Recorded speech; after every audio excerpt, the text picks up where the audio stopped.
Hello friends, welcome back to சர்பத் கிட் channel. நான் கார்த்திகா முத்து. இன்னைக்கு ஒரு சூப்பரான பிரெட் ஸ்வீட் தாங்க பண்ண போகிறோம்.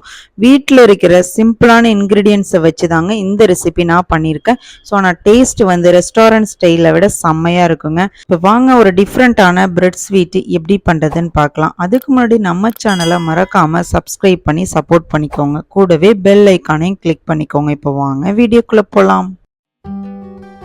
இந்த பிரெட் ஸ்வீட் பண்ணுறதுக்கு நான் ஒரு 4 ஸ்லைசஸ் பிரெட் எடுத்திருக்கேங்க.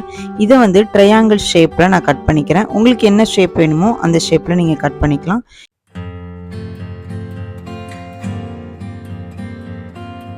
இப்போ எல்லா பிரெட்டையும் நான் அந்த மாதிரி ட்ரையாங்கிள் ஷேப்பில் கட் பண்ணி வச்சுருக்கேங்க. இப்போ அடுப்பை பற்ற வச்சு ஒரு கடாயை வச்சுக்கோங்க. அதில் தேவையான அளவுக்கு எண்ணெய் ஊற்றி எண்ணெய் நல்லா சூடு ஆனதுக்கப்புறம் இப்போ கட் பண்ணி வச்ச பிரெட்டை இதில் போட்டு நல்லா 2 சைடுமே நல்லா கோல்டன் கலரில் ஃப்ரை பண்ணி எடுத்துக்கலாம். பிரெட் போட்டு ஒரு 2லேருந்து 3 செகண்ட்லேயே நல்லா கோல்டன் கலரில் வந்துருங்க. ஸோ ரொம்ப நேரம் விட்டுட்டிங்க அப்படின்னா கருகி போயிடும்.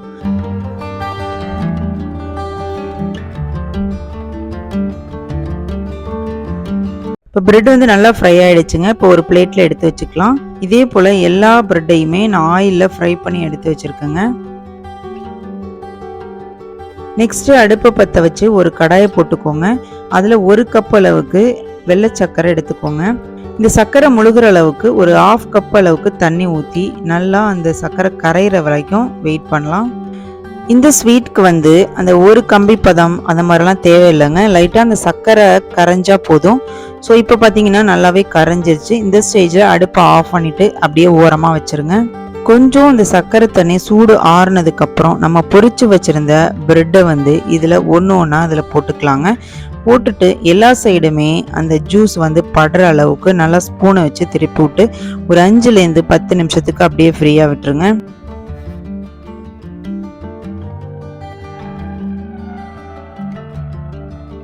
நெக்ஸ்ட் அடுப்பை பற்ற வச்சு ஒரு கடாயை போட்டுக்கோங்க. அதில் ஒரு 1/4 லிட்ரு நல்லா திக்கான பால் எடுத்து நல்லா கைவிடாமல் மிக்ஸ் பண்ணி விட்ருங்க. இந்த பால் நல்லா கொதித்து திக்காகி வரணும். இப்போ பால் ஓரளவுக்கு திக்கானதுக்கப்புறம் நான் 1 கப் அளவுக்கு பால் பவுடர் எடுத்திருக்கேன். ஸோ இதையும் நல்லா மிக்ஸ் பண்ணி விட்ருங்க. பால் பவுடர் போட்டுட்டு நல்லா கைவிடாமல் மிக்ஸ் பண்ணி விட்ருங்க, இல்லைனா கட்டி ஆகிடும். இப்போ ஒரு 5 நிமிஷம் கழிச்சு பார்த்தீங்க அப்படின்னா அந்த பால் இந்த பால் பவுடர் போட்டிருக்கிறதுனால நல்லா திக்காக ஆரம்பிக்குங்க. இந்த ஸ்டேஜில் ஒரு 1/4 ஸ்பூன் ஏலக்காய் தூள், சுகர் ஆல்ரெடியே பால் பவுடரில் இருக்கும். ஸோ நம்ம லைட்டாக அந்த சுகர் சிரப்பு ரெடி பண்ணியிருந்தோம்ல, ஸோ அதில் கொஞ்சம் ஊற்றிக்கலாம். இப்போ இது எல்லாத்தையும் நல்லா மிக்ஸ் பண்ணி விட்டுட்டு ஒரு 5 நிமிஷம் நல்லா கொதிக்க விட்டுருங்க. அவ்வளோதாங்க. இப்போ நமக்கு ஒரு பால்கோவா ஸ்டேஜில் ஒரு ஸ்வீட் ரெடி ஆகிடுச்சு. இப்போ இது சுவிட்ச் ஆஃப் பண்ணிடுங்க அடுப்பை. கொஞ்சம் நேரத்தில் திக்காக ஆரம்பிச்சிடும். இப்போ நம்ம பிரெட் ஸ்வீட்டுக்கு எல்லாமே தனித்தனியாக ப்ரிப்பேர் பண்ணிட்டோங்க. இப்போ நம்ம ஊற வச்சுருந்த பிரெட் ஸ்லைசஸை ஒரு பிளேட்டில் எடுத்து வச்சுக்கலாங்க. இப்போ ஒன்று ஒன்றா அரேஞ்ச் பண்ணிக்கலாம்.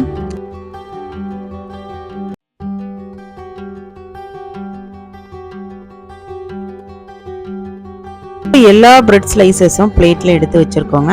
நெக்ஸ்ட்டு நம்ம ரெடி பண்ணி வச்சுருந்த அந்த பால்கோவா இருக்குல்ல, அது நல்லா திக்காக ஆரம்பிச்சிருச்சுங்க. இந்த பால்கோவாவை நம்ம எடுத்து வச்சிருந்த பிரெட் ஸ்லைசஸ் மேலே அப்படியே அப்ளை பண்ணி விட்ருங்க.